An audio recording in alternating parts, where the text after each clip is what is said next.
trust your senses without your ideologies, and how do you feel after you eat that?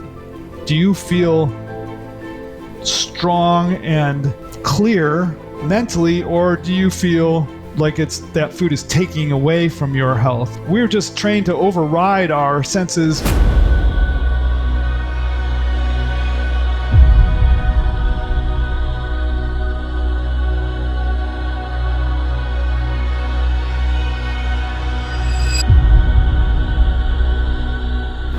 Welcome, friends, to Apodcast.com. I'm Mike Blasi, your host today, and I'm real excited to invite our guest, Don Matesz. And Don Matesz has a diverse background. This might take me a while to go through his credentials. So I'm going to focus mainly on his book, The Hypercarnivore Diet. And he's really changed his view from plant-based diet to mostly carnivore diet. And he has a background in Chinese medicine and philosophy, as well as an acupuncture certification and a practice.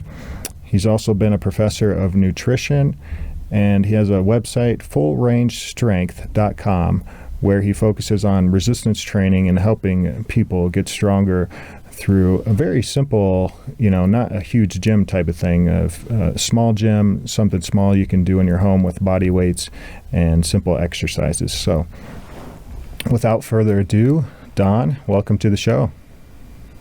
Thank you, Mike. I'm glad to be here. I appreciate you inviting me. Yeah, we've got a lot of things to cover, so let's just dive right in. Now, on your book, the Hypercarnivore Diet, what I really liked was at the beginning, you started out by saying that a lot of scientific studies and evidence has a lot of bias and isn't really, true, has been proven to be false. Can you expound on that a little bit in the research you've done? Well, yeah, I'll try to put it in a quick nutshell. My first master's degree was in philosophy, and one of my minor areas of study was philosophy of science. So that's when I was first exposed in an intensive way to critically analyzing the contents of science from a philosophical and logical perspective, and understand that science is done by human beings who are fallible, who have biases and agendas, and sometimes unconscious.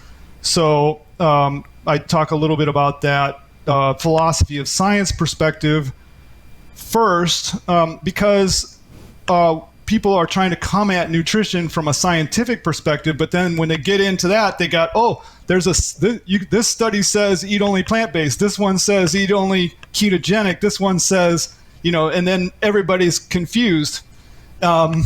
And that confusion is not coming from the truth, the reality. That's coming from the fact that there are different people with different agendas, different biases, different perspectives coming together, and the information they're giving you about nutrition has actually got other stuff attached to it. It could be ethical stuff. It could be religious stuff, like with the Seventh-day Adventists and their investment in doing nutrition research to support their religious perspective based on the writings of Ellen G. White, or it could be financial. It could be a corporation has an investment. It could be the meat industry, the dairy industry. It could be the egg industry. There are a lot of different things that can affect the outcome or the agenda, the design of a study. So that leaves the individual ultimately in the position of having to come at nutrition from a personal standpoint, take science as clues, but not as final word, and to develop a way or understand a way of eating based on the feedback from their own body. Sometimes this is put down as anecdotal, or n equals number one equals the numeral one, right? But there's no one who knows you better than you. Like whoever's putting out the latest diet and selling a book, might be a bestseller or whatever, they don't know you. They don't know what your situation is, your background, your digestive system. your ethnic heritage, etc. So it's not to be expected that their prescription, which comes partly from their own experience, is necessarily going to be optimal for you. Yeah, I love that, and I've done that in my own journey as well, just trying to figure out which diet has been best, and we can get into that with your journey. So, you've experimented on yourself, I've experimented on myself, and I think that really is the key to finding the right diet that's personalized for oneself. Is you've got all these scientific things, and you can really believe what you want. There's going to be studies on either side, right? And I really like that idea of experimenting on yourself. And like you said in your book, right, nature gave us the ability to identify health and disease, strength and weakness with our common senses. Right. So if you imagine human beings prior to the advent of the position of science that we have now, which is attempting to dictate everything we know or don't know, humans got along for, thousands of years without having the input of quote unquote science, and what you ate had an influence on your health. What you did with in terms of activity had an influence on your health. And in order to survive and thrive, to identify healthy partners for reproduction, etc., we had to have built-in ability to recognize and discern what is healthy, what is unhealthy. Otherwise, you're clueless. Every other species on this planet has equipment for determining what to eat and what not to eat in order to achieve the potential of that species, and we would be no different. We can't expect anything different. Yeah, and it seems like we're the only animals on Earth that can't figure out what to eat, right? We've got such a diverse menu of options nowadays that, it's, for me, it keeps going back to this ancestral diet, right? To looking back in time at what we used to eat. And you can even go, it doesn't have to be that long, right? My grandparents and my great-grandparents, right? They eat whole foods. They had milk delivered to their door, right? They had cattle that were slaughtered, I'm sure locally, and same with the produce, right? It wasn't shipped from, South America or overseas somewhere. So, right, exactly. What I call in the book our common senses.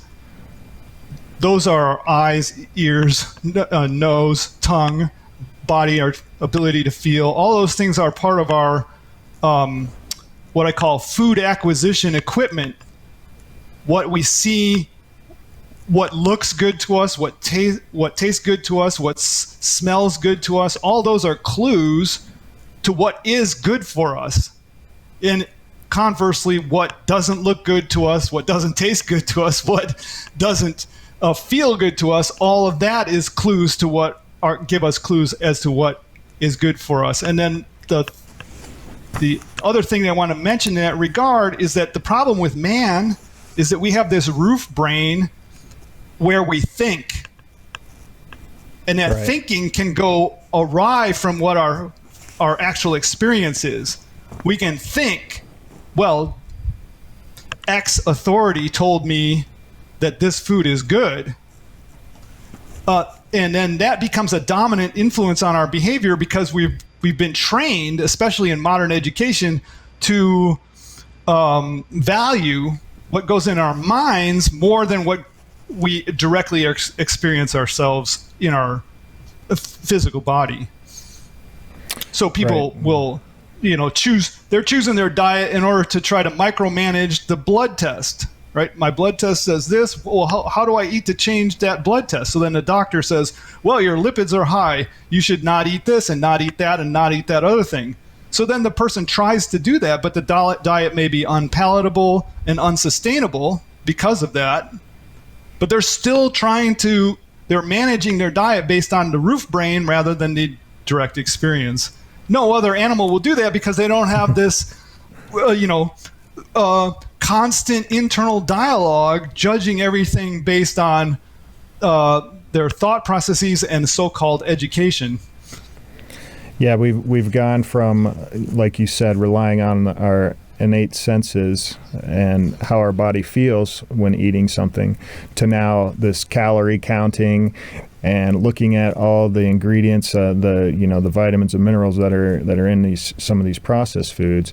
And a lot of the doctors that I follow, Jason Fung, Dr. Tro, and some of the low carb doctors, that they say that a calorie doesn't really matter, right? It doesn't really matter as far as it's about satiation. And a 200 calorie donut is not the same as a 200 calorie slice of salmon, right? In your body. Exactly, that's true. Absolutely. Your right. body's gonna process it a lot different. Yeah, and you can experience that yourself. So-called melt in the mouth donut. It's kind of like that. I mean, the satiation that it gives is about melt in the mouth too. Like, it's like that. You get some satiation, but it's gone as fast as the donut was gone. Right. Then you end up eating 2 or 3 or 6, right? Right, exactly. That's the problem. Cool. Well, let's go back to your book. So, that I really like this. If it's found in nature, right, and if it's in season, local type of produce. So let's expand on that a little bit and talk about some of the things that we've processed or we think are foods. You can think of like the whole grain movement, or some of these peanuts, right, that aren't really a nut, they're a legume, and some of these beans, these foods that occur in nature, but we really have to process them to make them palatable. Can you expand on that a little bit? Yeah, so my basic way of approaching nutrition, I would say I kind of got clued into this perspective by Ray Audette, the author of Neanderthal. But I use as a kind of a general principle. It's not like a never violate this principle, but it's just the general principle for the bulk of the diet that is going to provide your basic nutrition. That is, it should be composed of foods that, if you had to, you could eat them raw. That would require no processing using any kind of technology or cooking. And why is that? Because those foods would be compatible with your digestive system, your basic ability to digest, without having the interference of technology. That means it matches your digestive ability. So, for example, meat is one of those things that you can, if you need to, eat raw. But a dried lentil, is something you could put in your mouth in a raw form, but you couldn't digest or get anything out of it because our digestive system is just not able to process that. You would actually experience some level of digestive distress if you ate a bowl full of raw lentils.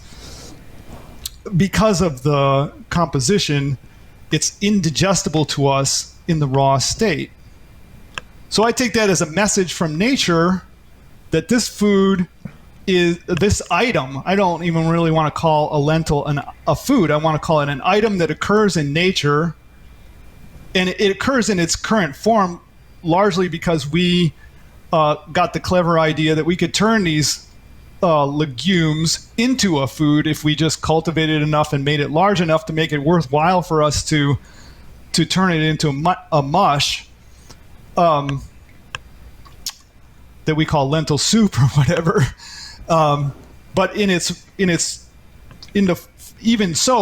form that it is before we do any kind of processing to it, it cannot serve as food. So it cannot be, therefore, for us, a basic food. That's my approach. Yeah, I really like that, and I want to hit on the point of digestion, right? And I know you've gone on your journey from plant-based to mostly animal-based, and a large part of that, I think, is you cueing into your digestion, right, and how you felt after eating certain foods. That's correct. And I've had a similar journey. I lost about 55 pounds last year. And then after that, I started just craving more meat and leaning more towards the meat rather than the vegetables. And after I did that, I just noticed that my digestion was really almost perfect, right? And I didn't have bowel movements as frequently. I didn't have bloating. And a lot of my food preferences that I used to have, so, I used to eat a lot of peanuts and spinach, raw spinach and that type of thing. When I cut those out, like, that bloating and flatulence was like gone. And so I think that's a key factor to cue into. Exactly. That is your body giving you, that's part of your sensory system. Your body's giving you feedback. Don't eat that thing again because it causes pain. You don't want to have pain. So what we do and what we've been trained to do is go to the doctor. I have gut pain, and he says, or you go to the drugstore and you say, I got gut pain, and the pharmacist says, oh, go get some Pepto-Bismol or go get this. We take something to mask to correct that we're already doing something wrong, and then we do another wrong on top of that. Two wrongs never make a right, but we try to fix what we're doing wrong by doing another thing rather than going, oh, okay, so I ate that and made me feel sick. I should stay away from that and put a skull and crossbones in front of it. Right. And with the processed food, that's not helping either, because these things are so palatable and so addictive, really, that it's hard to resist them once we get used to them. And then, we just kind of assume that the next day we're going to have that bloating or that stomach pain, right? We've just kind of accepted it. And like you said, use these medicines that we've created to overcome that. So. And that's, the food processors figured out, it's not difficult to figure out what humans like. We like the flavor of sweet. We like the flavor of fat. Those two things together. We like those two things separately and together. And so they figured out that you can take cardboard, which is basically what some of these foods are, fiber, and you can put sugar and fat on it, and people will eat it. And then they get gas and bloating. They don't know what it is. They think it might be the sugar, it might be the fat. Hardly ever do they ever think it's the underlying cardboard, but that is usually the underlying main cause of their discomfort, is that underlying indigestible cellulose, which is the same as cardboard. Yeah, so that's the fiber. Let's hit on that a lot. So, this kind of rounds things up with the science or the mainstream telling us we need this fiber. What is your research shown about fiber, and why do you think that we're told that we need so much of this? Well, why are we told? Well, it's a value. Let's say you're a manufacturer, cereal manufacturer. You can sell the starchy part and then sell the fiber part separately. Like you make the cereal out of the starchy part or the bread, and then you sell them a fiber supplement on the side. So then you got two products that you can sell, right? So instead of just selling the whole grain, which would be a better quote-unquote food than eating the white bread and then taking the Metamucil on the side, it would be better to eat the whole grain. Not that I'm saying that the whole grain is a good food. It's just better than eating white bread and Metamucil separately. But there's an economic incentive to break things up into smaller parts and sell them separately because you make more money that way. The same thing really goes in the dairy industry. They have been willingly promoted eating low-fat products because they can sell you low-fat dairy and then sell the butter on the side. Because they know you're going to eat the butter anyways, right? Right. So people go out and eat their low-fat Greek yogurt, and then they have the butter on the side. And they make more money that way selling it to you in piece, because if you notice, go to the grocery store one time and look at low-fat yogurt, 2%, 1%, and full-fat yogurt. You'll notice that for a quart, they all cost the same. That means they're selling you the low-fat yogurt for the same price as the whole-fat yogurt, but now they're selling the butter also, right? So they make more money that way. it's a profit incentive for them, because nobody's gonna, when they buy the whole fat yogurt, they're not going to pay a premium for that because it's still only a quart. Right. It's the same. Right. They're going to look at it and say, I'm not going to. Yep. Yeah, I'm glad you brought that up because, we have this local dairy here, and you get this raw milk, right? And you get this gallon of raw milk, and it costs about $9. And everybody I talk to is, oh my gosh, it's $9. Why would I pay that much for a gallon of milk? Well, it just came out of the cow. It's not pasteurized. And if you look at the top, there's actually cream on there. So you've got not just milk, you've got cream. You can make your own butter out of it. You can add some. You can add some, starter yogurt kit and make your own yogurt. So if you add all that stuff together, you're actually paying a really cheap price for milk, yogurt, butter, and cream all in one. So that's a good way to look at it. Yeah. So the economic system we're in is based on this value adding and dividing things up and selling them in bits, because that is just the easier way to make money for them, for the reasons I've already outlined. We also have that same thing going on I earlier mentioned about your basic processed foods. They can take, as I said, they can take something that basically is inedible or people wouldn't eat on their own, some fiber like your Fiber One cereal or whatever. It's just wheat brand that is unpalatable and indigestible, and then just add some sugar and maybe some fat to it, and then people will eat it, and they'll pay a premium price for it, something that would otherwise be a waste. I think you were asking something about the digestion there. I just want to make sure we got back to that. Yeah, so I want to play a little devil's advocate here. So we've talked about fiber in the form of processed foods, but we're touted to eat these green leafy vegetables and some of these things that are actually occur in nature that have a lot of fiber. What are your thoughts on that, and why are they harmful to humans? Okay, so first of all, I would start with, is fiber a nutrient? And the answer is no. It's not even digestible. We can't get anything out of it.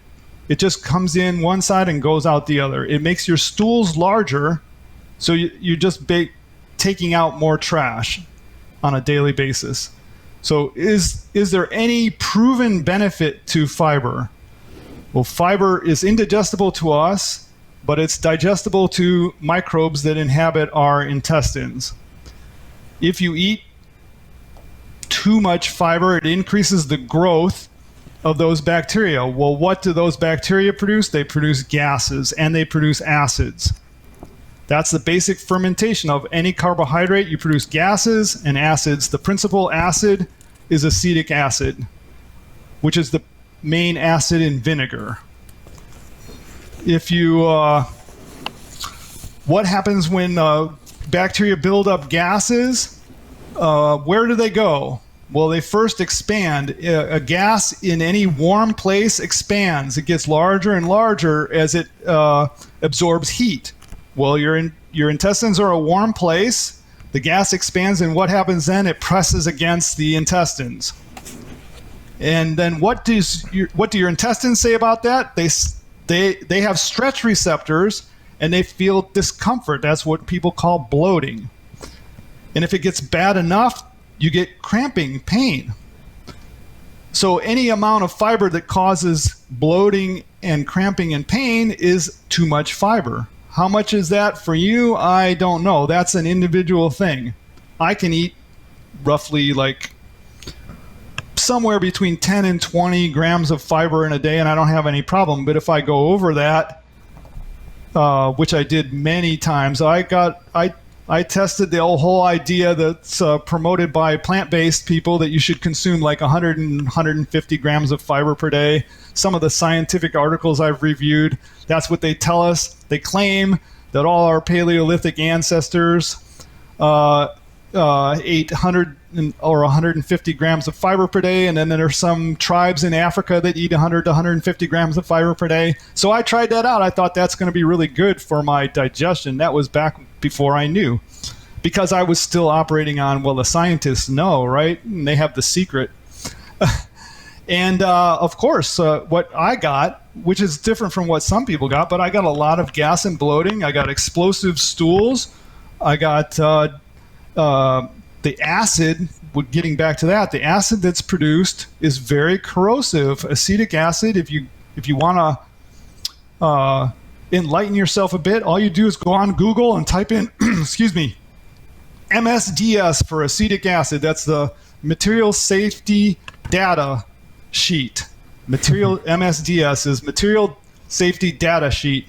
And read about acetic acid. What does it do? It's a very corrosive acid, and it causes inflammation of the intestines. And on the way out, it irritates those the intestinal mucosa, and then you get itching and you get burning sensation because you're excreting acid with that as that stuff comes out. That's not. It's not from a. I'm not just talking about personal, direct experience. I'm not talking about studies. At this point, you can all confirm this yourselves just by eating a bunch of fiber and experiencing it. Yeah, but, let's make that clear, right? That, you know, experiment on yourself. I think that's a big theme in this whole thing. Just experiment on yourself. Yeah. That's exactly what I did. I had those similar results. I actually lost a lot of weight eating spinach salads with a protein on top and things like that. But I was having those same symptoms, the bloating and the explosive stools and that type of thing. So. Yeah, from other people, it's been my experience that for women especially, this is more common among women, fiber produces constipation. It took me like years to figure this out. How could fiber produce constipation? Because everybody tells you, all the doctors, or so many doctors I should say, they tell you that fiber is a solution for constipation. Right. Well, why and how can fiber cause constipation? Because it simply makes the stool bigger. You have to pass whatever it is out through this very tiny hole called the anus. It's got a small aperture, and only small caliber things can really comfortably fit through there. Once you get a big stool, you got to strain to push it through that tight ring. And that causes fissures, that causes hemorrhoids, it causes bleeding, that kind of thing. Plus the longer the fiber sits in your intestines, it dries out. The stool becomes drier and drier because this fiber requires water. So people tell you to drink lots of water, right? Well, then that's like you ate something that causes a problem. Now you're taking something else to try to fix the problem that you caused. You should be thinking, if the fiber makes me constipated, makes my stool dry, then I should cut the fiber out and see if that works. So that's what worked for me. It works for a lot of people. Go to the root of the problem like you discussed, right? Instead of taking these medicines to cover up what's happening. A lot of the problems that we have in terms of medicine and nutrition actually have to do with a peculiar feature of our psychology, and that is that we feel more comfortable taking something for something rather than cutting something out. Because cutting something out, sometimes it can feel like psychologically like you're depriving yourself or you're getting rid of something, and getting rid of something feels less comfortable than adding something, right? And it has to do with kind of a scarcity mindset. I don't want to take less, I want to take more. Yeah, that's what I really like about the carnivore diet. Sorry to cut you off there, but yeah, that's what I really like about the carnivore diet is because it's an elimination diet, right? You start with the meat, and then you start adding other foods in, so you can see one by one how it's going to affect you. Exactly.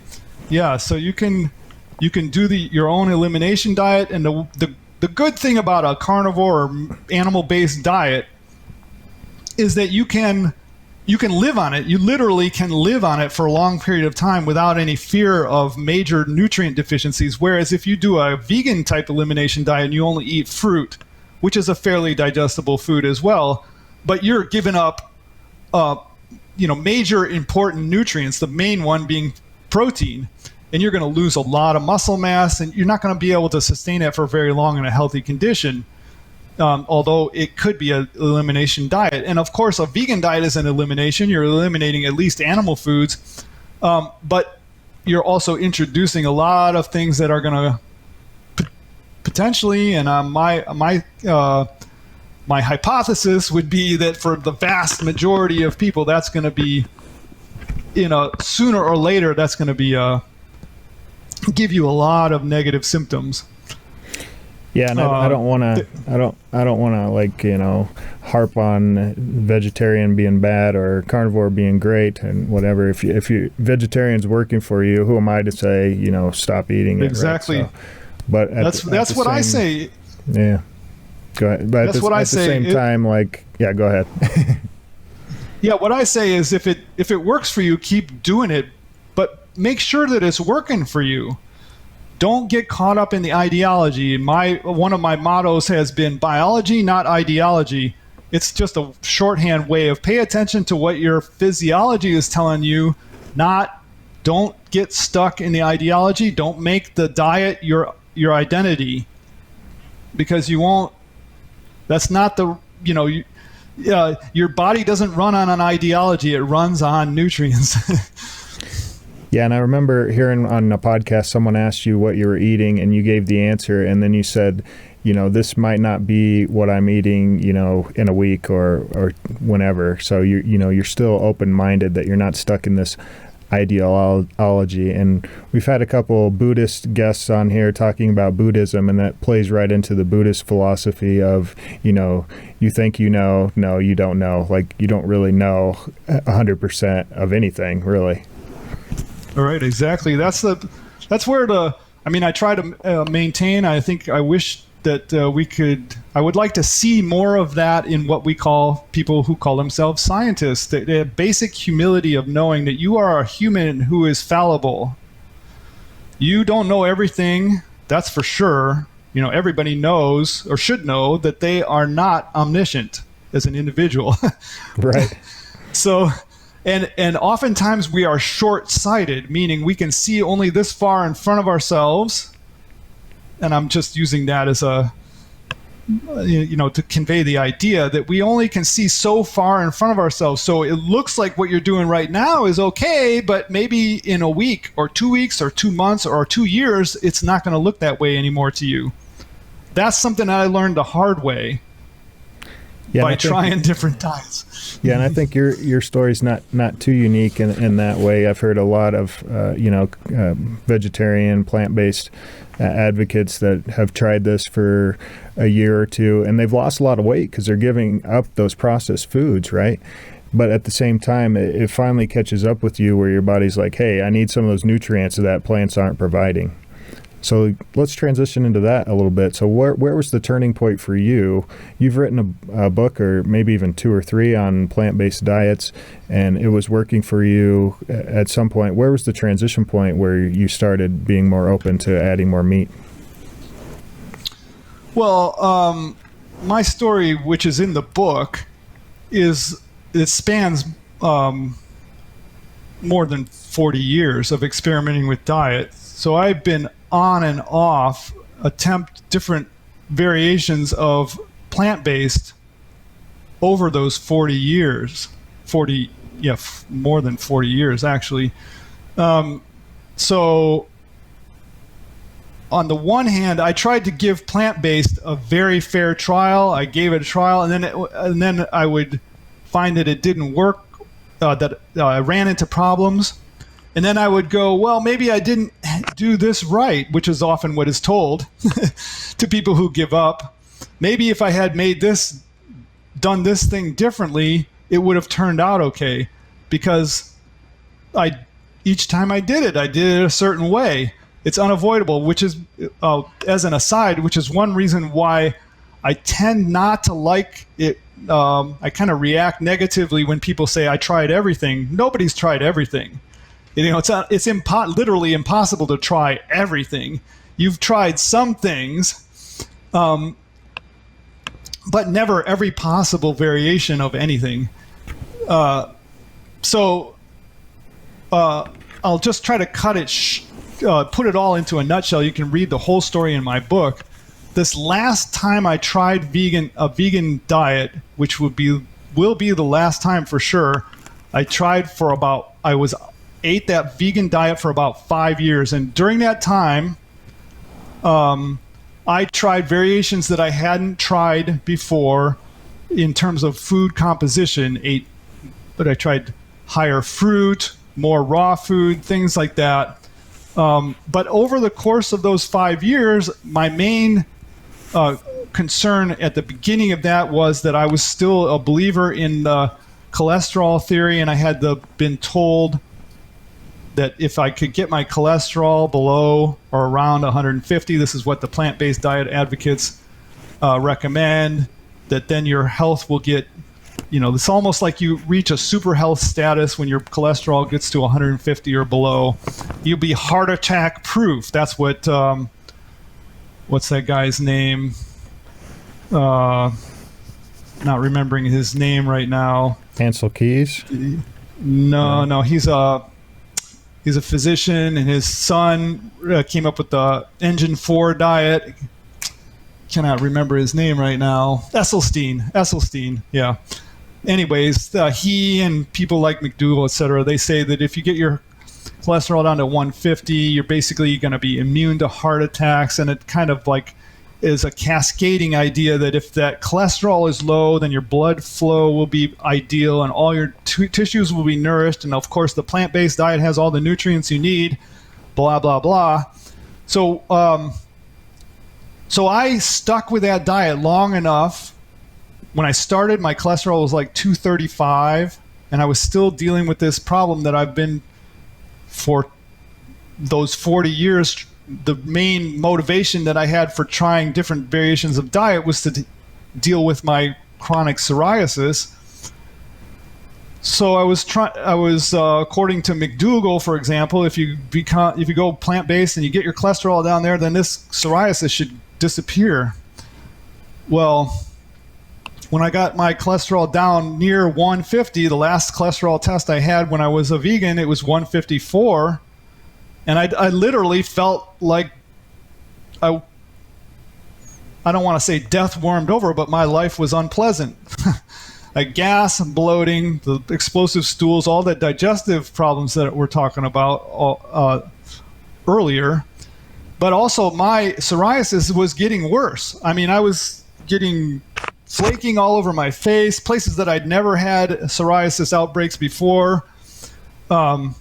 My skin was getting dry and flaky many places.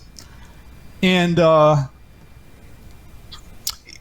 later found out that I had developed some tooth decay during that period that I wasn't aware of. My dentist discovered because I had put off going to get my dental checkup for a while. And in addition, I had multiple injuries, which is one thing that Sean Baker keeps pointing out, that athletes who go on these plant-based diets, they start dropping like knee injury, shoulder injury. They go out of the game. They can't participate in their sport any longer. They were high-level athletes. Well, I'm not a high-level athlete by any means, but I'm an athlete, and I want to perform at my peak. And I had multiple back injuries. I injured my knee, and not only were they injuries occurring, but they weren't healing. I wasn't recovering from them. And besides that, I have found that I had to, over time, I had to restrict my calories on the plant-based diet in order to try to control my waistline, because it just kept getting a thicker and thicker layer of fat. Really? Wow. And if I restricted my calories enough, it would reduce, but it never reached what it was when I was in high school. So that was my goal, was to have the same waist circumference that I had in high school, around 31 or thereabouts. Between 31 and 32, and it was always like 32 and a half, 33, 33 and a half, something like that. I just couldn't get it down, and I wasn't, I I wasn't liking the idea of having to restrict my food intake, because that's uncomfortable too. That's not sustainable for the long term. Right. To be constantly manipulating your diet intellectually. So you transitioned from, this ideology and kind of listening to the science and the experts to, okay, I'm just going to listen to my body and see what's affecting my psoriasis and eczema and all those things. Is that what I'm hearing? Yeah. And that's what eventually happened. On that last blood test, I also discovered that my phosphorus level was low, and one other thing, can't remember, but they were both indicative of deficiencies. So I toyed around with trying to solve those problems plant-based for a while, and then one day in my office, as I explained in my book, I was sitting down eating a bowl of, I think it was brown rice and lentils or something like that. It was a plant-based meal that Tracy had made. And I was thinking through all of this stuff, and it just hit me in the face that if I wasn't trying to follow what the experts say is good for you, the plant-based diet, this vegan ideology or plant-based ideology, what would I want to eat right now instead of this bowl of whatever? And the first thing that came to me was steak, and after that was milk products. Okay, so that should be it was like the light bulb went off, and I was like, that's got to be the basis of my diet, at least for the short term. I don't know how long, but that's got to be the basis. It's got to come back into my diet. Initially, I just added some of those things, but then as I started adding it back, trying to manipulate the plant-based part of the diet, and additionally looking at other resources, I started thinking that, the one thing that I hadn't tried in my entire 40 years, roughly, history of diet experiments was drastically limiting the amount of plants that I ate. Because I had, from the time I was like 20 years of age, I had gotten the idea that these fruits and vegetables especially, but all kinds of plants were what were the things that were missing from the old diet that were supposed to be good for us. And I hadn't really tried that. And since I was experiencing gas and bloating from those things, I thought, okay, my body is kind of saying maybe you should try eliminating or limiting those things, not necessarily eliminating. I'm not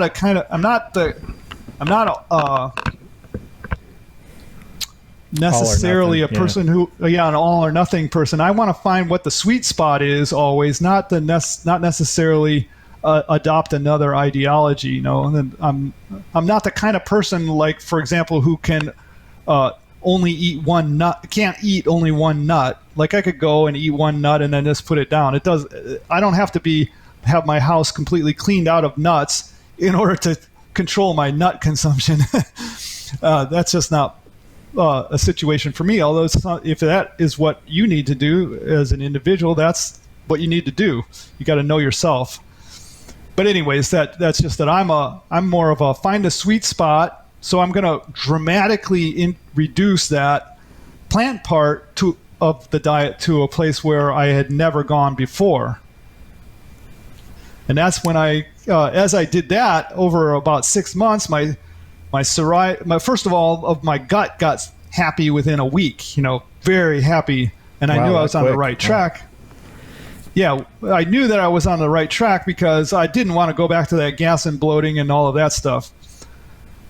And then within about 2 weeks, I started to notice a change in the psoriasis that was marked. I did a video that's on my channel that shows the changes in a very short period of time, which I was really astounded, because I really didn't believe that cutting fruits and vegetables out of my diet was going to be necessary, but I thought I needed to try it because I had never tried it before.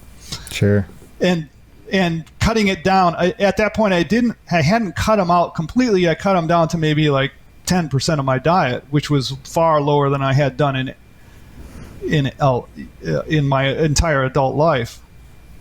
And especially I cut out a lot of things that I had been eating because I thought they were good for me, but that the decision for cutting them out was based on, do I really like to eat that food? Do I enjoy eating that food? So things like kale, collards, mustard greens, all those things that I ate because they're supposed to be healthy greens, I just cut them out because I don't really enjoy eating them. So that became the fundamental criteria that I was using for a while, is of how to winnow things, include things and exclude things from my diet. Yeah, I love that. I love that you kind of went back to the natural approach and like, what would I be eating, if I was out, had to fend for myself, and what would I be craving? Would it be that kale or that spinach or those leafy greens, or would I be hunting a deer or a rabbit or some other kind of animal? Yeah, exactly. If I had to survive, I'm not going to go collect a bunch of leaves. Right. No way. Yeah, and this is where I keep going back to the ancestral diet, right? Before refrigeration and transportation, we didn't have this produce available all year round, right? It was just seasonal, and it was really different than the types of produce that we have now with the GMOs and the breeding and all that. So there was a couple things that you mentioned that I want to touch on, and number one was the cholesterol, right? So I think that a lot of people, they look at that cholesterol number and then their doctor says you need to cut back on the red meat or do this and that and everything. And I've done a little bit of research on the cholesterol, and a couple of things that come to mind are, the people, the centurions, those that are living to 100 years, they usually have the highest cholesterol. Highest, not like lowest. And yeah, in America, that's true. Yeah.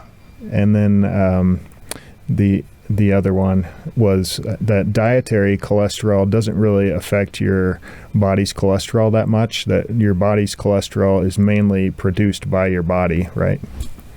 And correct. So anything you'd like to add about that, and what kind of research you found about cholesterol?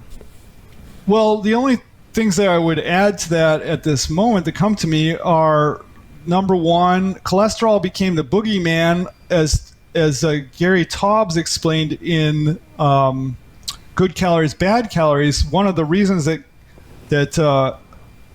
the main reason we could say, and this is one of the problems with science, one of the main reasons that cholesterol became the nutrient of focus was it was one of the things that we could measure. They didn't have measurement. They could measure total cholesterol. They had a machine for that. It had just, I don't remember when it was, but it was in the early part of the 20th century that the ability to separate that out and measure it became available to the medical profession. So then that became a focus of something that we can possibly manipulate. And of course, there's some fatty deposits in atherosclerosis, so cholesterol looks like it might be part, or was part of those fatty deposits, not necessarily the cause of them, but that it becomes a slippery slope of thinking, well, there's cholesterol there, then cholesterol must be the cause. But that kind of thinking is not logically sound, because that would be like, people have pointed out, every time there's a fire, there are fire trucks there, so then you think the fire trucks are the cause of the fire. No, that's not logical thinking. That's misapplication of causality.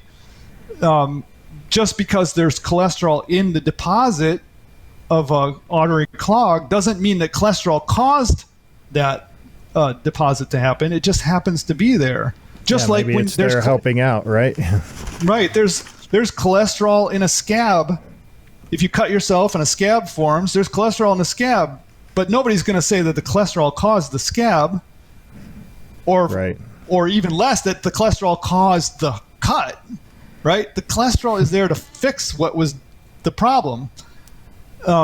So it's a good example of how illogical thinking can be part of science, and partly because it's just grasping at straws.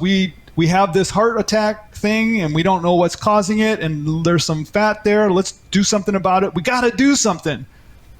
that's one of the hysteria thing. We were talking a little bit about this before we started the podcast.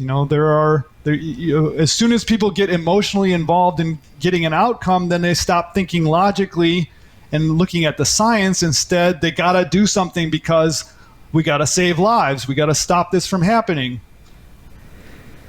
Yeah, but you might be doing the wrong thing. Right. And yeah, I think, we're emotional creatures, we're biased creatures, and, we've all got different backgrounds that have these implicit biases. And so let's come back full circle with that. We've got this COVID crisis going on, and we've got people saying different things, and how are we supposed to know what to believe? What's your thoughts on, I know you've got a degree in philosophy, and maybe you can bring that in here to help with this. But I mean, how does the average person that's, watching the news channel or listening to a scientist, what are they supposed to believe about this stuff? Who are they supposed to trust? Well, yeah, that's a good question. So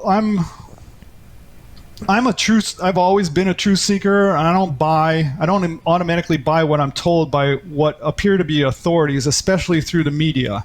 Because the media how does the media sustain itself? It's through advertising. It's going to have to satisfy its advertisers. And the media also has political connections, so they're not going to be free of agenda. They too are humans. They too have their biases. They too have their agendas. So as soon as the COVID thing started happening, my first response was, I'm not listening to any of the media. I don't listen to them at all anyways. I don't even have a TV because I don't trust any of that media. I just immediately started noticing the first thing they want to do is control. They want to control my life, and that's just me. I don't like being controlled. I don't like people telling me what to do that I have to obey without having a good rationale for it. So I immediately started looking for I wanted to know what other people were saying besides those that were in the media. Immediately, what they were cranky. I call it cranking emotion, because as soon as you get people afraid, then you can tell them they'll do whatever you want them to do. Fear is the great manipulator emotion. So I'm not very susceptible to that, and I wanted to know what other people were saying. So I started looking at resources, publications, videos by people who are experts in epidemiology or medicine, and one of them was John. I'm not sure I pronounce his name right, so I'm sorry to John Ioannidis if I pronounce his name wrong, but I quoted him in my book as a resource regarding nutrition research. He's the man who is famous or infamous, depending on your perspective, for proving that most medical and nutrition research is false. I'm practically quoting the title of his paper that he published, in which he proved mathematically that statistically speaking, you cannot trust most claims coming regarding drugs, medical procedures, and nutrition, because the bias is there, the bias in study design, the bias in study interpretation, and then also because this manipulation of statistics, the biggest one of which is presenting relative risk to people rather than absolute risks. So in order to understand, you mind if I go into that, explain that? Yeah, let's talk about that. So a relative risk is, they might say, for example, your risk of such and such disease is increased 20% by eating bacon every day, whatever, and they'll be talking about the relative risk. So what does that mean from an absolute risk? Relative risk means that the group that ate the most bacon had a 20% greater risk of this disease than the group that ate the least amount of bacon. But those numbers, the relative risk, is based on an absolute risk number. And what would that look like? Well, if 5 out of 100 people in the group that ate the least bacon had this disease, and 6 out of people in the group that ate the most bacon had this disease, then the group that ate the most bacon had a 20% greater relative risk. So it was 5 out of 100 versus 6 out of 100. Because 6 is 20% higher than 5.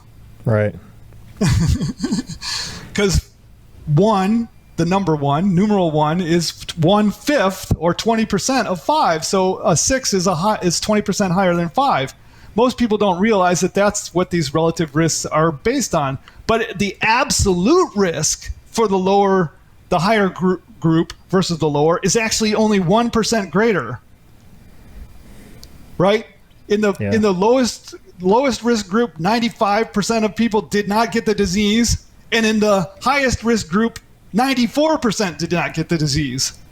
Yeah, that's a very good distinction, right? You got to look at the overall, and that 1%, that could be the margin of error of the study. So. Exactly, and that's why Ioannidis, again, if I'm pronouncing his name right, I'm not sure, but that's why he says, and other statisticians say, unless the relative risk is at least doubled, it's just statistical noise or bias. It probably doesn't mean anything. It could even be just mathematical error.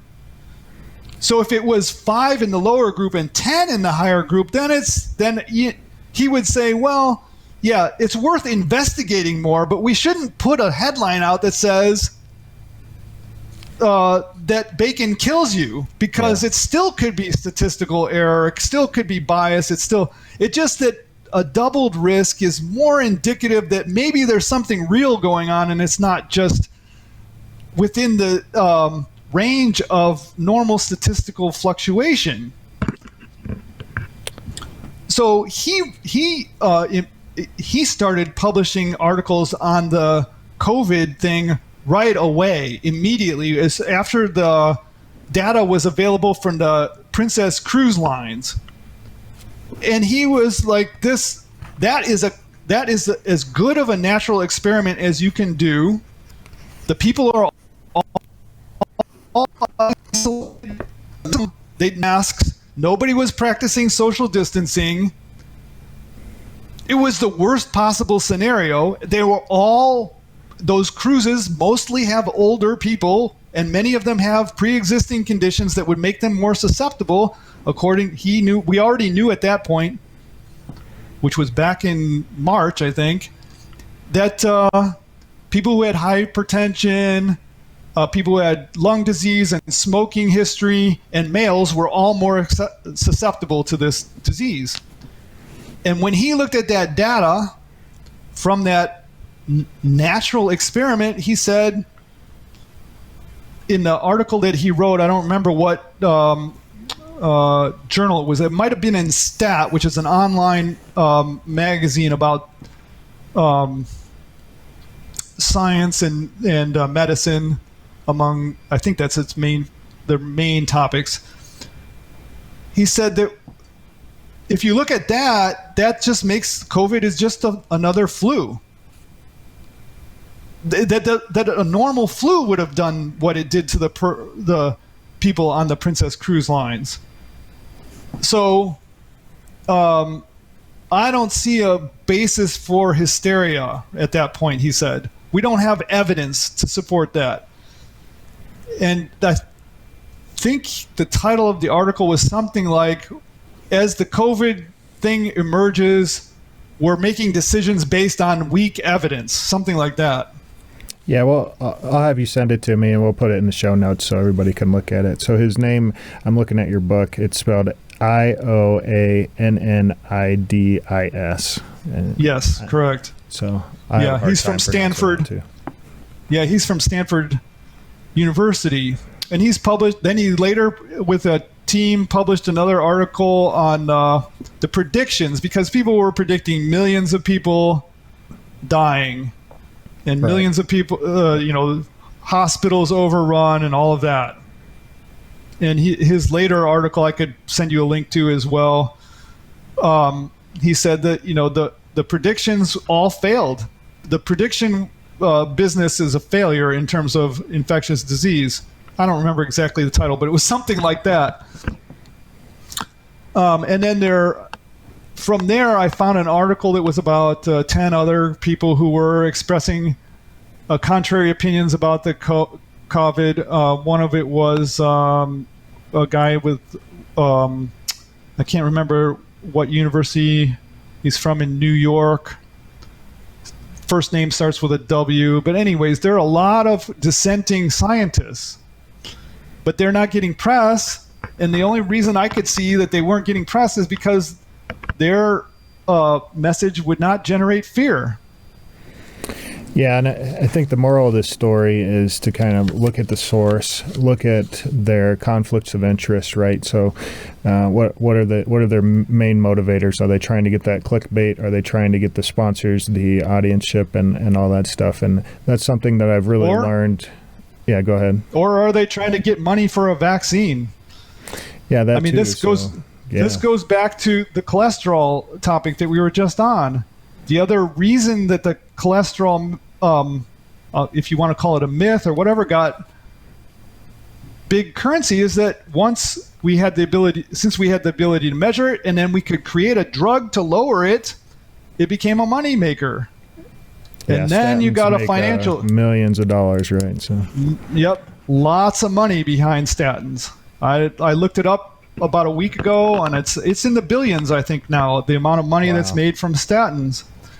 So they don't want to lose that income. That's a lot of moolah that they want. So they want people to think, want people to think that they should be on a statin to lower their cholesterol. Yeah, it's tough in this day of information overload, I guess I'd call it, that who you're going to trust, right? And you got the mainstream medical community preaching these statins, and that's what these doctors are told, right? When they're standard of care, that's what they're taught. And then unless they do their own research and look in some of these maybe less vocal or less popular doctors or opinions, that they're not going to know any better. And it's not like they're trying to do harm. That's how they're taught, right? Yeah, this relates to one of the things that I learned in my foray into philosophy of science while getting my philosophy degrees, is that you basically have in most disciplines, and science is no different, you have two classes. You have those who are the vocal, we can call them leaders, who set the tone, and they're generally have a little bit of a politician personality, because that's what they need to do what they do. And then you have the bench scientist, the guy who does the work every day. He goes to his laboratory and he does some basic research, and he doesn't have an agenda. He's just interested in finding out how nature works. He's not going to come up with a theory, because he's not a theoretician. He's just kind of like a tinkerer. He wants to take things apart and see how they work. And they contribute a lot to the entire body of research, and a lot of scientific literature is composed of that. Just reports of, well, we did this and we found this, and that person doesn't have any. Often the author doesn't have any interpretation of that in any large to support any ideology or anything. He's just trying to find out how this or that biological system works. And then you have this other tier of people who are, and then of course there are there are levels in between, like middle management, upper management, etc. There are people who are looking for funding and trying to make an impact on the people who are going to provide. Science is expensive, right? To do big, large-scale scientific research, you need money. And who's going to pay for that? It's not your average citizen. It's going to come from the government. And then the government has people in it who have political motives. So that all starts to influence how science is done and where it goes. Yeah, and you've talked about your contact there with I forgot his name already, but John, and one of the people that I watch is Ivor Cummins, right? So he's a well-known researcher, and he spent his whole career looking at data from an engineering type perspective, and so getting some of these, like you said, tinkerers that have done this and know what they're doing to give this different perspective than the media, I think is really important.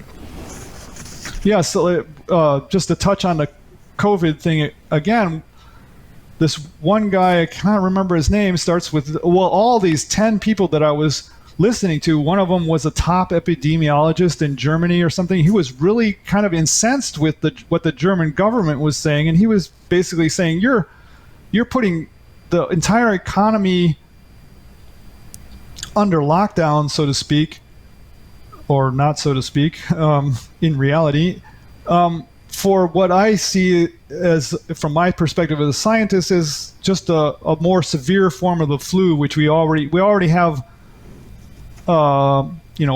between 40 and 100,000 people die on an annual basis from the flu on a regular basis, and not only elderly in that case, because flu kills younger people. And he was questioning why are we shutting down for this when we don't shut down for the flu? And these people were talking about a well-known phenomenon called herd immunity. We just let these viruses spread through a population, and that's well known. We know that, and they keep spreading until the population as a whole develops herd immunity, and you always within the population have people who are more or less resistant, some of whom may not get any symptoms at all when they get exposed to the virus. They just mount an immediate immune response, and they might have a sniffle in the morning, and then that's it. And then you have the other end of the person who is so compromised in general health that they succumb to death. They progress through the levels of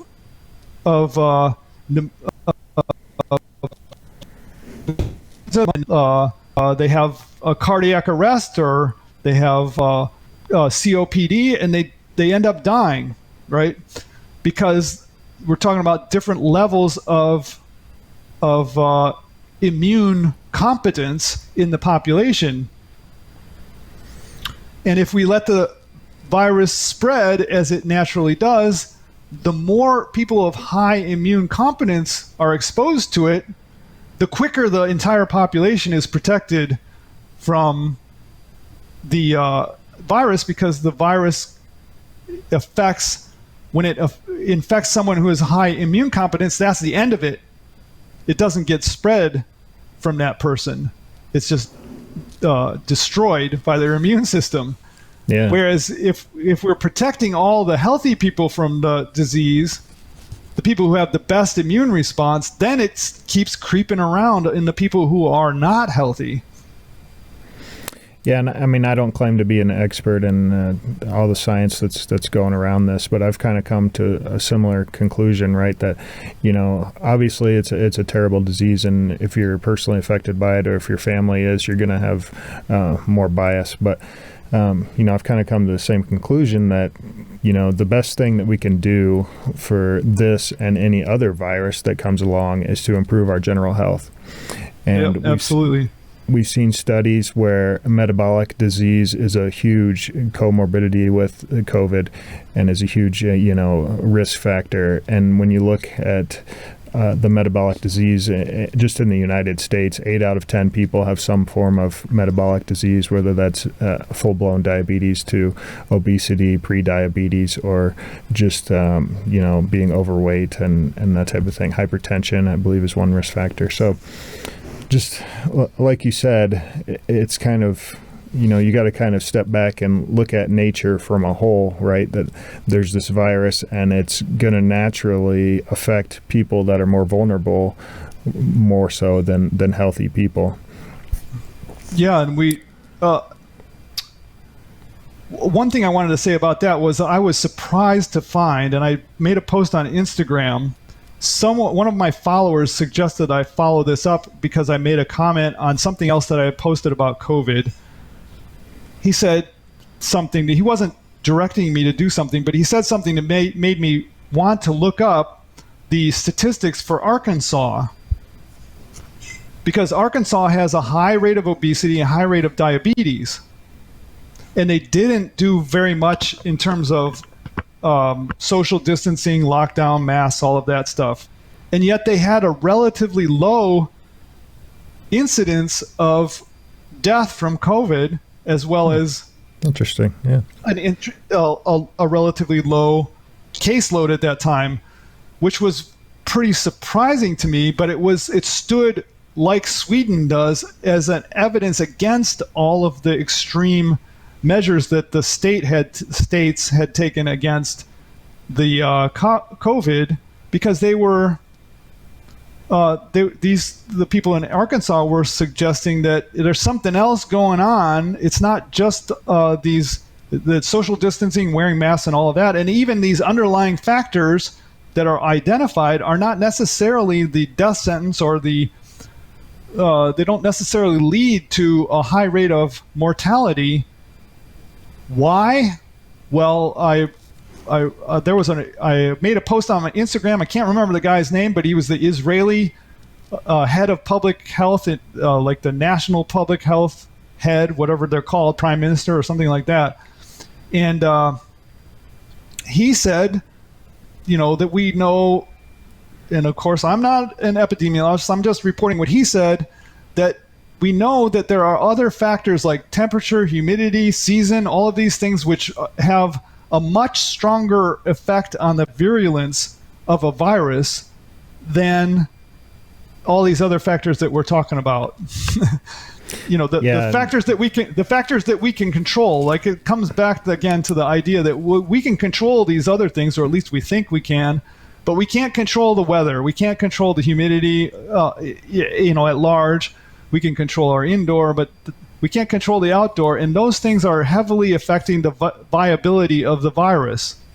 And that's playing a role in how many people in certain places succumb to the virus.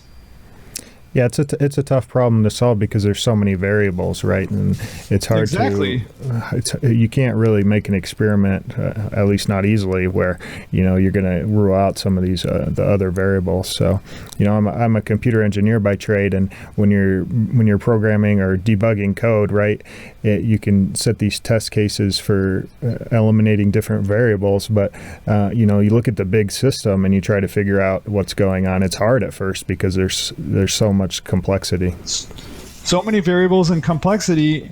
And of course, when we're afraid and we want to show that we're doing something positive and good, we kind of forget that part of our ignorance. And the problem, one problem with that is that our ignorance, we can end up doing something that's harmful. For example, I found a study just recently, a couple days ago. I don't remember if I published it on Instagram, but I did share it to my Facebook page. It was about cloth masks, the conventional cloth mask, the kind that people would make for themselves. Mm-hmm. And this study compared cloth masks to a medical mask, which would be like a surgical mask. And I believe it was among healthcare workers. So would a cloth mask or a medical mask be better for preventing the spread of influenza-like illness and all respiratory illnesses? And the study found that people who wore cloth masks had a 13 times greater incidence of any type of respiratory disease and a 6 times greater incidence of influenza type diseases than those who wore a medical mask. And the authors said, well, that means it could mean that the medical mask is far more effective than the cloth mask. It could mean that the cloth mask is actually dangerous, or more likely, they said, it's a combination. The medical mask is more effective and the cloth mask is more dangerous, and they went into explaining why the cloth mask can be more dangerous. It's not really a cloth mask made of bandana or whatever. It's not designed for the purpose. It's not made of the materials for the purpose. It doesn't have the kind of fit that would be best for the purpose, and so forth. So you can you could imagine somehow. Yeah, go ahead. You can be doing some harm. Go ahead. Yeah, this goes back to what we started with, right? That we're trying to use our minds to solve a problem when nature has already got the problem solved in one sense. You could step back and just take the view that nature's going to run its course. I keep thinking of that line in Jurassic Park, right? The scientist, the chaos theory scientist is, nature will find a way. And, it applies in this too, right? We think we're powerful human beings, and obviously we've made great advances in science and in disease prevention and all that stuff, but we can only do up to a certain point. I'm not saying we shouldn't. Obviously, we should try to save as many lives as possible, but one of the things that Ivor Cummins pointed out was there was a kind of a low flu season, I think, a couple years ago, where not very many people died from the flu. And one of his theories was, okay, now that something a little more potent has come along, maybe those vulnerable people that would have died with the flu, that if that would have been a normal caseload of flu, that they're kind of getting wiped out with this COVID thing. So not to say like a morbid type of view, but nature's gonna run its course, and sometimes there's little we can do about it. Yeah, we all want the best outcome. Nobody wants to wish those things on anybody else. Right. It's just the problem is that we have more confidence in our control of the situation than I think is warranted. And unfortunately, we can do damage trying to do the best thing. That's all. Yeah, we might be doing more harm than good, right? Right, exactly. Especially, and that is an example. New. Yeah, that's example. I basically come at these things the same way I come at nutrition. After having gone through everything I've gone through, you have the same thing where, of course, people were lowering cholesterol because they wanted to do more good than harm. But now we're starting to see that they may have been doing more harm than good. Right? Because the statins themselves have negative side effects. I just saw a recent research project where the outcome of the study was that statin drugs promote metabolic syndrome. They make you insulin resistant. So then if a statin drug makes you insulin resistant, then you're looking at a cardiovascular disease down the road. Even though in the short term it has this positive, what seems to be a positive effect of lowering the cholesterol, in the long term it could be having a very negative effect by affecting your metabolic status. Yeah, so let's circle around a bit on that. So I know you talk about seed oils, vegetable oils, and obviously sugar in your book a little bit. And some of the research that I've seen is, pointing towards those two things as causing the inflammation that causes cardiovascular disease rather than the cholesterol. And even more so, it seems to be leaning more towards these vegetable and seed oils that are man-made and once again, back to this theme of not made in nature, right? So What have you found out? What have you found from these research on seed oils and refined sugar and what they do to the body?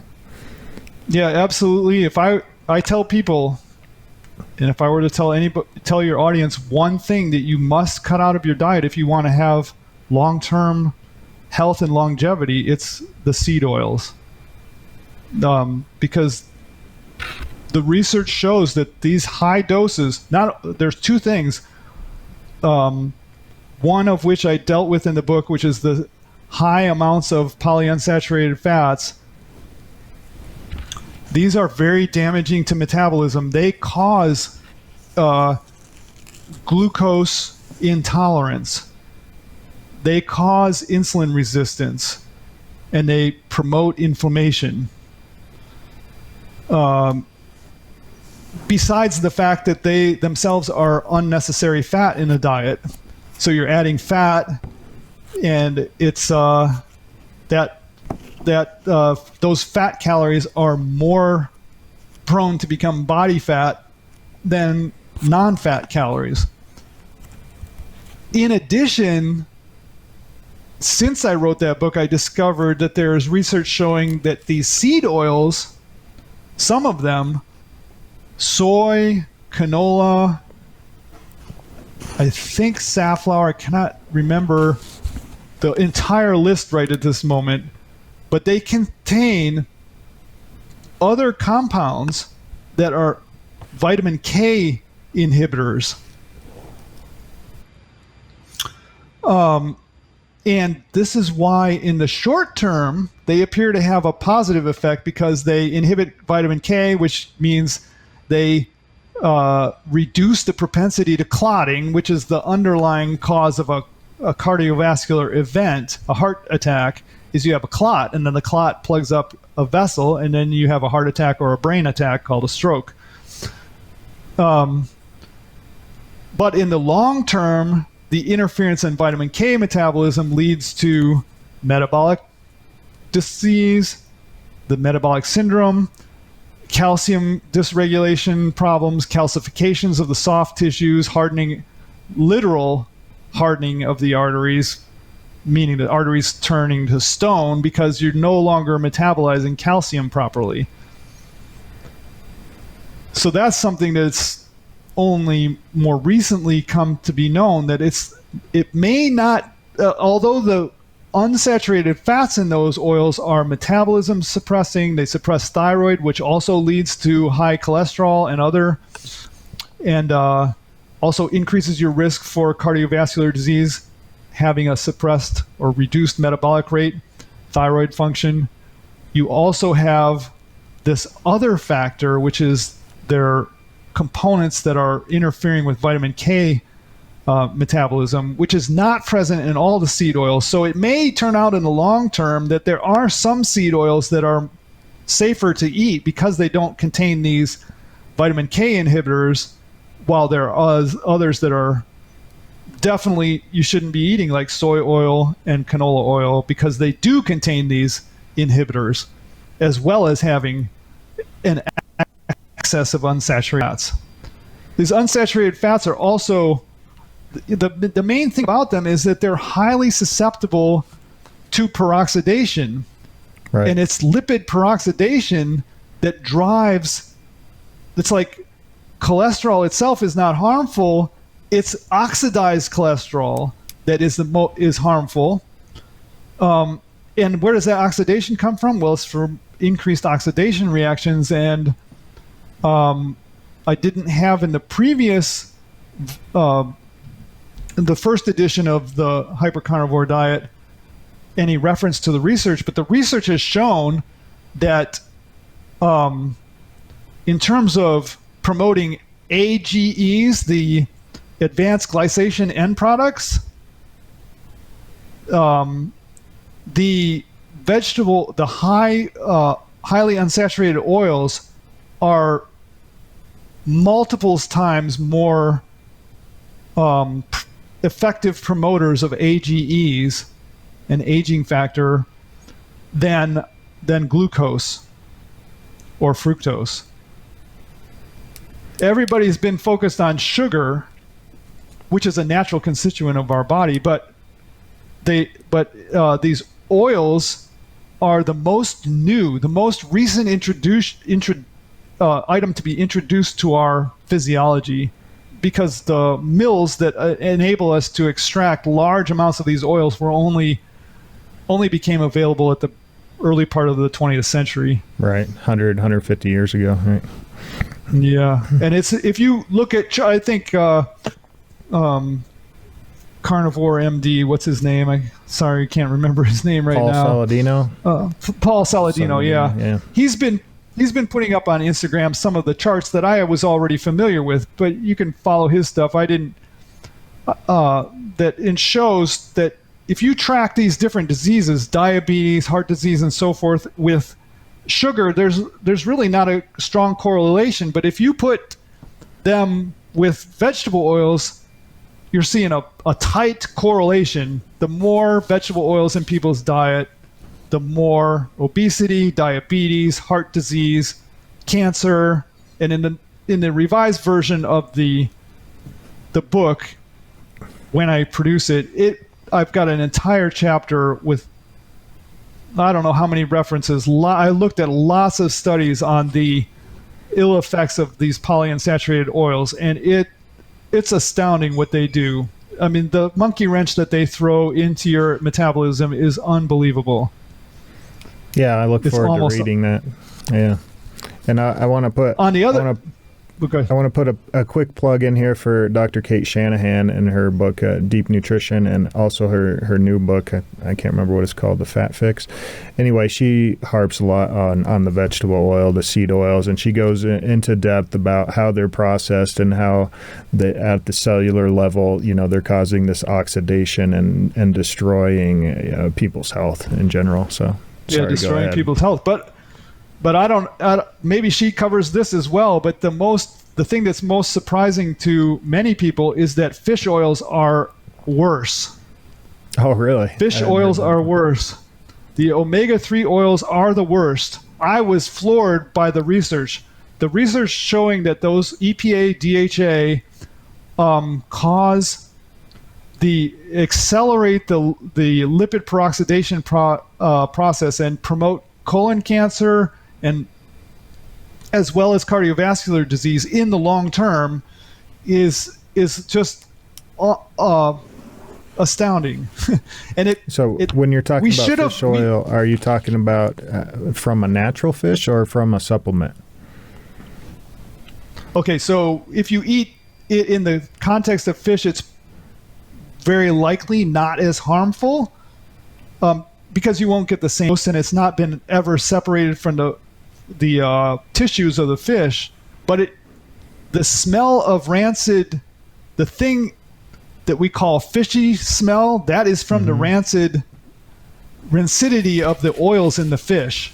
That's why fish goes bad so fast, because it has all these unsaturated oils, and as soon as they get in contact with oxygen after you slice the fish open, which is one reason why I would think that for most people, if you want to eat fatty fish, it's probably better to eat fish that you purchase frozen, unless you are harvesting it yourself, because they harvest, fillet, and freeze it right away, which slows down or stops the rancidity of the oils. Whereas if they try to just refrigerate it, that rancidity is developing. It's slowed down by the refrigeration, but it's still happening.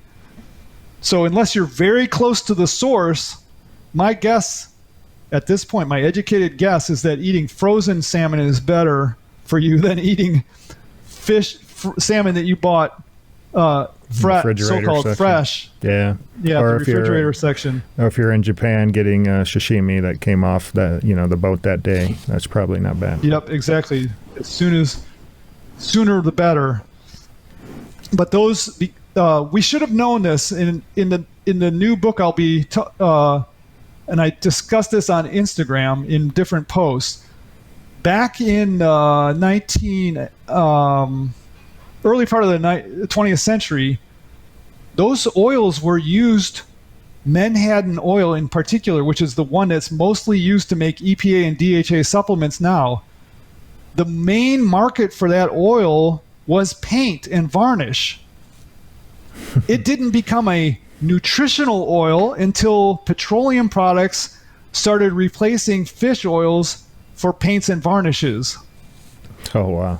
So the reason those oils, as well as flaxseed oil, were used for paints and varnishes, and you can still go to the hardware store and buy marine oils, or especially flax oil. Linseed oil is boiled flaxseed oil to use as a varnish, because the omega-3 oils are more highly reactive with oxygen than other oils. They quickly become essentially what's a plastic when exposed to oxygen. And that's why they were inside our body. Inside your body, you got oxygen galore, and those unsaturated fats come in and they react with oxygen, immediately produce lipid peroxides, lipofuscin, and I can't remember the name of the other thing. That's what causes age spots. In the last 2 years, I'm going to be 59 next week. And in the last, what has it been, since 2017 that I started the carnivore diet, and I cut out all polyunsaturated oils. I did eat fish oils for a while, and I discovered that those weren't helping me. Since I cut out the fish oils and eat almost exclusively animal source fats, these age spots that I had, little different kinds of spots in the skin that people notice they're red or brown or whatever, they have gradually completely gone away. Those age spots it's well known in the scientific literature that these are caused by lipofuscin, which is a result of unsaturated fats reacting with oxygen. They get deposited in your skin. So when the people have the freckles they don't like and all of that, not genetic freckles, but the stuff that comes with age, that's all from polyunsaturated fats.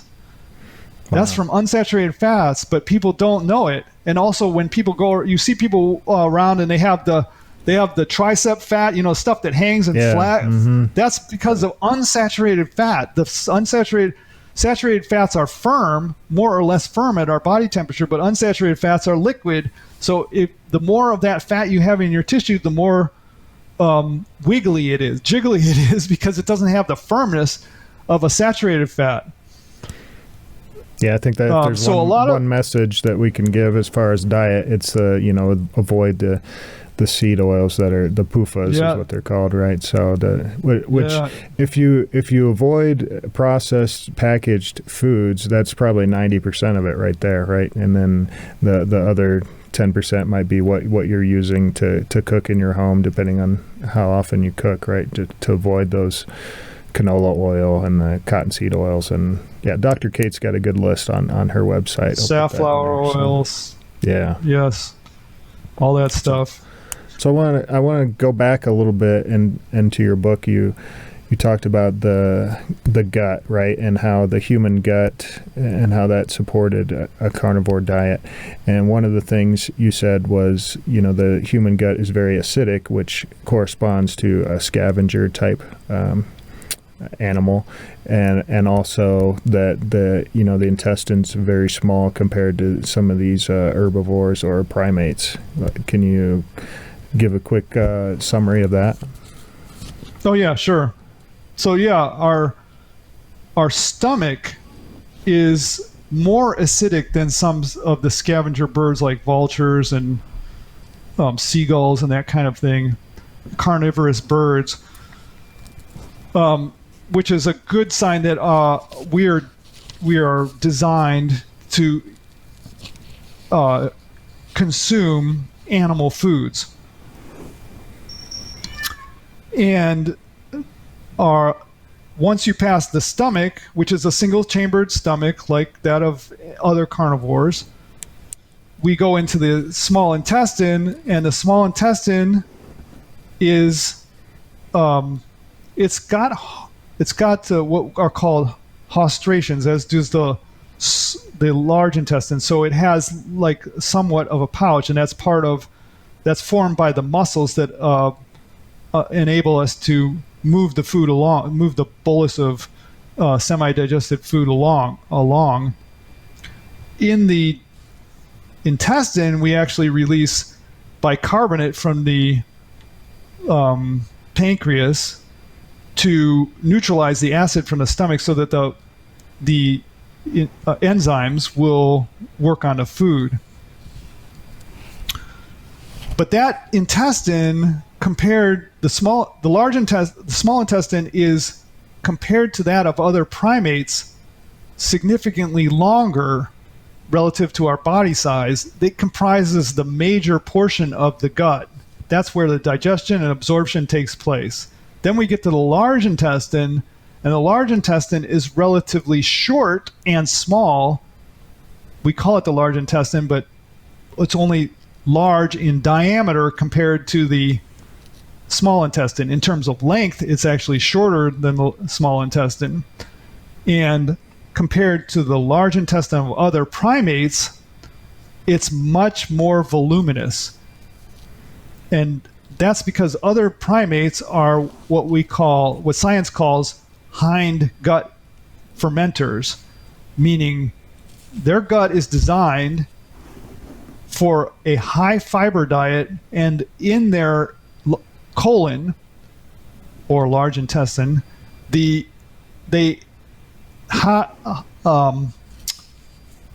are a lot of microbes, and those microbes ferment the fiber and convert that fiber into short chain fatty acids like butyric acid and absorb it into the bloodstream, and those fatty acids provide up to 65% of the energy, for example, of a gorilla. The gorilla gets most of its energy from fatty acids derived from the fermentation of fiber by microbes in the large intestine. In comparison, the amount of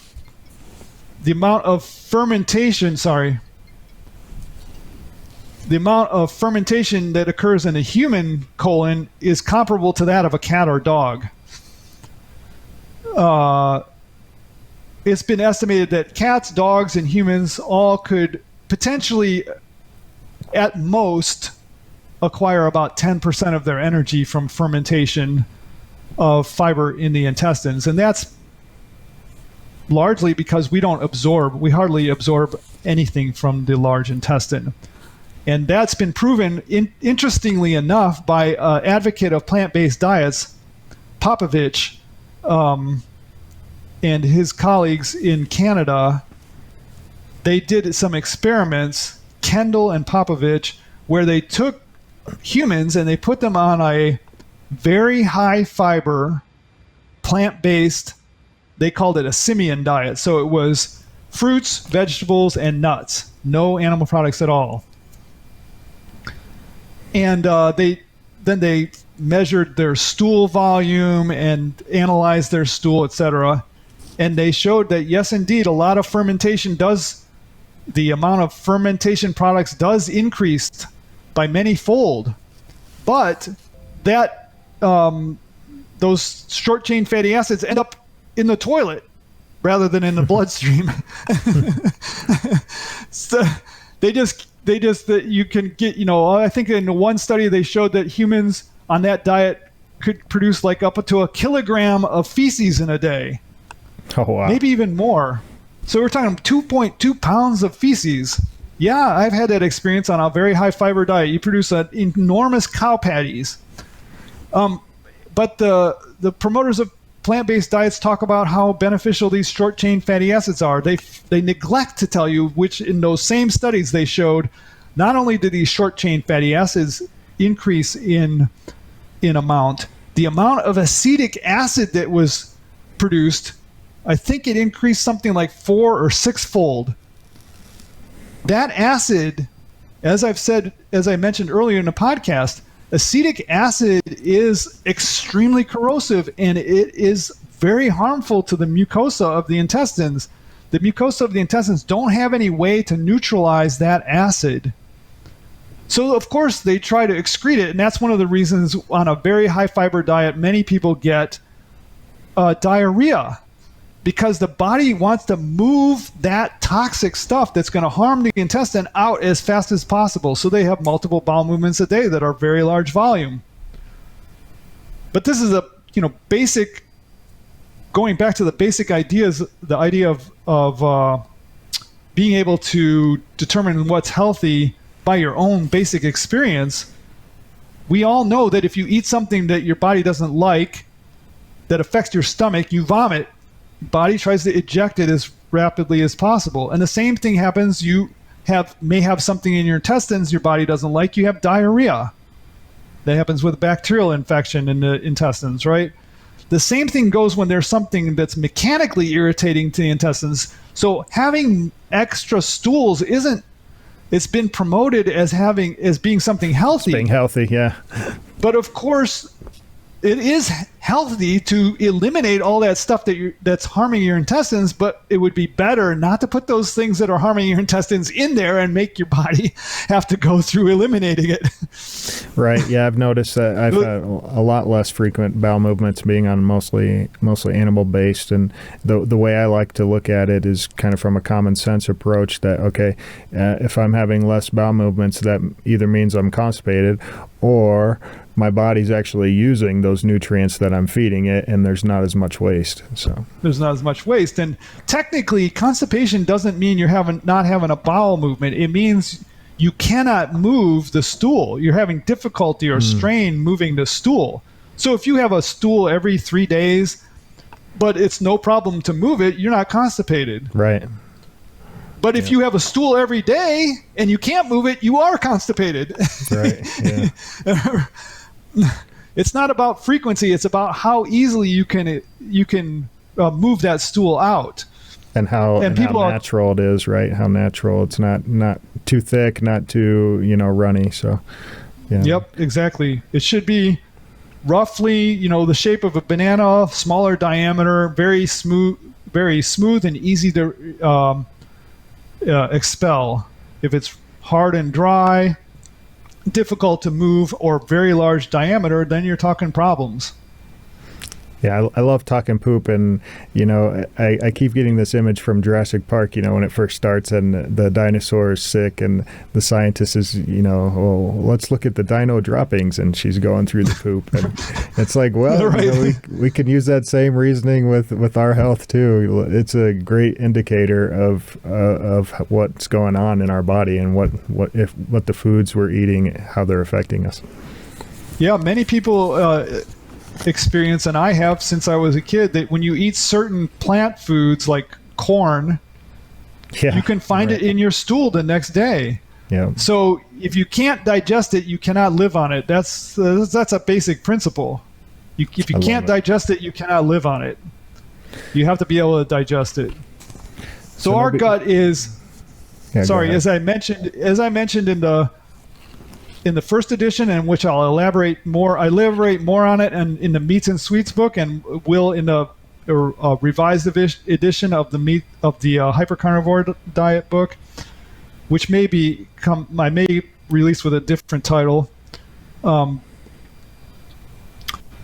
gut is, as I've just talked about, it has many similarities to that of carnivores, but it also is very much like that of a frugivore.